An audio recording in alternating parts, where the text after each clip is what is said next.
Hello बच्चों, स्वागत है आपका अपना यूट्यूब चैनल फिजिक्स टुडे में। मैं बीके सिंह, दरभंगा, बिहार से। बच्चों, मैं आपको आज 12th का एक छोटा सा टॉपिक इलेक्ट्रोस्टैटिक सीरीज के बारे में बताऊंगा। ये एक्चुअली होता क्या है आप समझिए।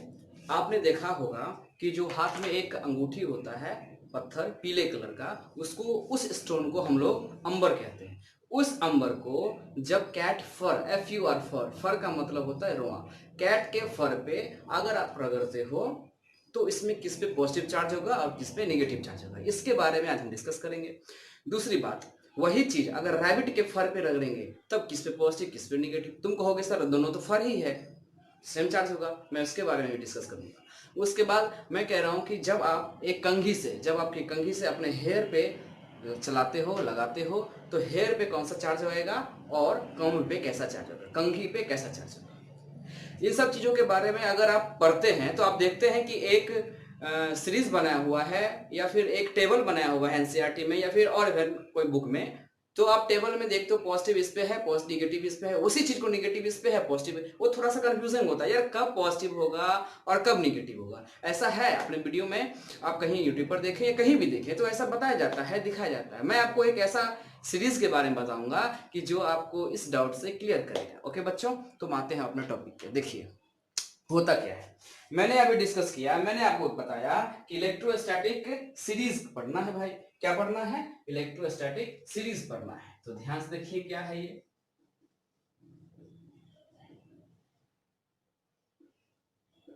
तो देखिए ये क्या मैंने कहा, इलेक्ट्रोस्टैटिक सीरीज। चलिए भाई, मैं आपको कुछ इलेक्ट्रोस्टैटिक सीरीज में कुछ सीरीज करके मैं दिखा रहा हूं, आपको दिखा रहा हूं। देखिए तो बच्चों देखिए, हमने क्या कहा, इस इलेक्ट्रोस्टैटिक सीरीज में हमने कुछ इस तरह इसको लिखा और इसको एक शॉर्ट ट्रिक में बनाया। शॉर्ट ट्रिक में कैसे सीखना है, क्या देखना है आपको, मैंने यहाँ पे लिख रखा है कि GF का पूरा नाम क्या होगा, आप खुद समझदार हो, है ना। तो GF और वाइफ से मिले महाराष्ट्र में और उन्हें WRS का घोल पिलाया। ये ट्रिक हुआ। आप कैसे देखेंगे इसको, देखिए एक बार मैं कैसे बता रहा हूँ।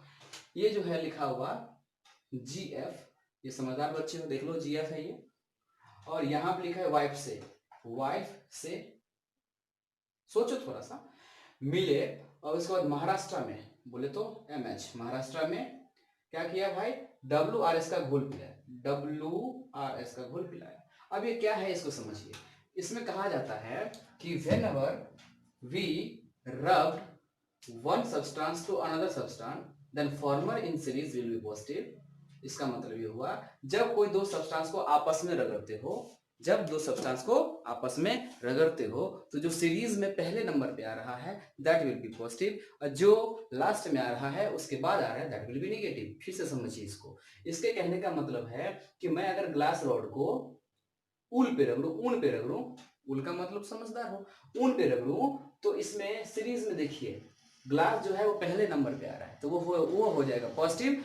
और यहाँ पे जो है मतलब कौन सा, सिल्क नहीं लिया था, ऊन लिया था, ग्लास को मैं ऊन से रगड़ रहा था। देखिए हमने क्या किया था, ग्लास को ऊन पे रगड़ा था। तो सीरीज में कौन पहले नंबर पे आ रहा है, तो इसका नंबर है पहला, तो इसको रखिएगा पॉजिटिव, और ये आ रहा है तीसरे नंबर पे तो इसका हो जाएगा नेगेटिव। यही चीज ऊन को अगर किसी मेटल से रगड़ते हो तो वही ऊन जो है वो तीसरे नंबर पे है, तो फिलहाल के लिए ये पॉजिटिव हो जाएगा और मेटल नेगेटिव हो जाएगा। आप समझने की कोशिश करें, यही ग्लास था जो ऊल से रगड़ने पर पॉजिटिव था और ये नेगेटिव था, और यही ऊल था जो ऊल अभी थोड़ी देर से पहले इसके साथ रगड़ने पर नेगेटिव, लेकिन यही ऊल को जब हमने मेटल के साथ रगड़ा ये हमारा पॉजिटिव और ये हमारा नेगेटिव। ऐसा क्यों हुआ, तो क्योंकि सीरीज में ऊल तीसरे नंबर पे है और मेटल पांचवें नंबर पे है, तो 3 पहले आता है इसलिए पॉजिटिव और 5 बाद में आता है तो नेगेटिव। इसलिए कहा गया था जब दो सब्सटेंस को अगर रगड़ते हो तो जो पहले आ रहा है फॉर्मर जो है वो होगा पॉजिटिव, बाद वाला नेगेटिव। यह चीज समझिए। इसी मेटल बॉडी को अगर किसी मोमबत्ती पे वैक्स पे रगड़ते हैं, ये अभी नेगेटिव था तो फिलहाल के लिए आप पॉजिटिव हो जाएगा और ये नेगेटिव हो जाएगा। इसी को कहते हैं इलेक्ट्रोस्टैटिक सीरीज। इलेक्ट्रोस्टैटिक सीरीज का ये एक ट्रिक हुआ, तो आपको समझ में आ गया होगा। मैं अगर सॉल्यूशन मैं अगर इसका सॉल्यूशन ऐसे सॉल्व करूं कि मान लीजिए यहाँ पे एक ग्लास रॉड है, मान लीजिए हम ग्लास रॉड है और दूसरा है ग्लास रॉड के ऊल पे रख रहे, कहाँ पे रख रहे हम इसको, ऊल पे रख रहे। तो ध्यान से देखिए ये ऊल है और ये ग्लास है। आपको पता है कि जो पहले आ रहा है वो हमारा प्लस होगा और जो सीरीज में बाद में आ रहा है वो हमारा माइनस होगा। यहाँ तक तो क्लियर है। अब यहाँ चीज समझिए, आपको पता है कि जब ये प्लस हुआ यहाँ 1 इलेक्ट्रॉन यहाँ लॉस हो रहा होगा, तो क्या हुआ यहाँ पर इलेक्ट्रॉन का लॉस। जब इलेक्ट्रॉन जाता है ना बाबू, तो ऐसे समझना 1 यूनिट मास भी जाता है, यहाँ से 1 यूनिट मास भी जाता है, मतलब इलेक्ट्रॉन का लॉस हो रहा है, तो इसका मतलब इसका मास का भी लॉस हो रहा है। ग्लास का मास का भी वैल्यू, इसका मास का वैल्यू लॉस होगा। और ऊन जो है ये देखिए, ये इधर गेन कर रहा है इलेक्ट्रॉन, तो इधर भी क्या करेगा, मास को क्या करेगा, ये गेन करेगा। मतलब हम कह सकते हैं कि डिफिशियंसी ऑफ इलेक्ट्रॉन जब ये होगा, यहां से डिफिशिट होगा, यहां से जब निकलेगा इलेक्ट्रॉन निकलेगा तो मास को साथ लेके निकल जाएगा, ऊल के पास पहुंचेगा, साथ साथ में मास को लेके पहुंच जाएगा। तो ये हमको समझ आ गया। दूसरी पॉइंट समझिए, ये जो सीरीज में है, अगर मैं ग्लास को किसी के साथ भी रगड़ूं तो देखोगे ग्लास ऑलवेज पॉजिटिव है, तो ये हमारा हर समय निगेटिव होगा, क्योंकि सीरीज में सबसे ऊपर है इसलिए हमारा पॉजिटिव होगा। और अगर सल्फर को किसी के साथ भी रगड़ूं तो सल्फर सबसे नीचे है, इसीलिए ये हर समय निगेटिव होगा किसी साथ रगड़िए। तो हम इसको कह सकते हैं कि इलेक्ट्रोस्टैटिक सीरीज में जो सबसे टॉप पे है that is glass, it will be always positive. अगर हम सल्फर के साथ किसी के साथ रगड़ेंगे ये हमारा नीचे है, इसलिए हम लोग क्या कहेंगे इसको, नेगेटिवली। भाई यहां तक तो समझ में आ गई बातें। अब हमको ये समझना है, मैंने स्टार्टिंग वीडियो में बताया था कि अगर आप इस चीज को समझने की कोशिश कर रहे हैं तो एक और है कि जब आप रैबिट के फर, रैबिट का फर देखिए, मैंने क्या कहा, रैबिट के फर, और एक कह रहा हूं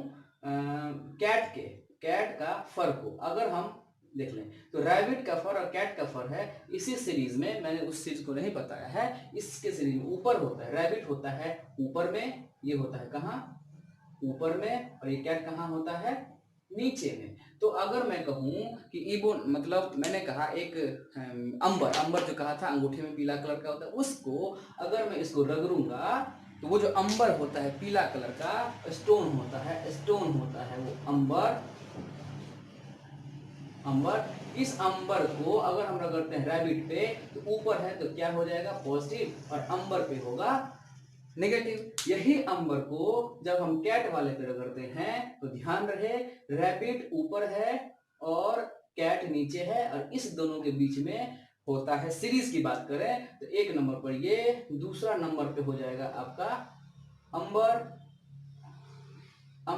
और तीसरा नंबर पे हो जाएगा बच्चों आपका कैट। अब समझिए अंबर को अगर हम रैबिट के फर पे रगड़े तो ये हो गया पॉजिटिव और अंबर पे हो गया नेगेटिव। अगर यही चीज हम कह दें कि अगर ये अंबर कैट फर के साथ रगड़ेंगे तो अंबर पे हो जाएगा पॉजिटिव और इस पे क्या हो जाएगा, नेगेटिव। समझने वाली बात है। तो आई होप समझ में आ गया होगा। तीसरा और आखिरी पॉइंट मैं बता रहा हूं, जब आप कंघी से, कॉम्ब से अपने हेयर, ड्राई हेयर की बात कर रहा हूं, ड्राई हेयर पे अगर रगड़ते हो तो ड्राई हेयर जो होता है इलेक्ट्रोस्टैटिक सीरीज में टॉप लेवल पे आता है।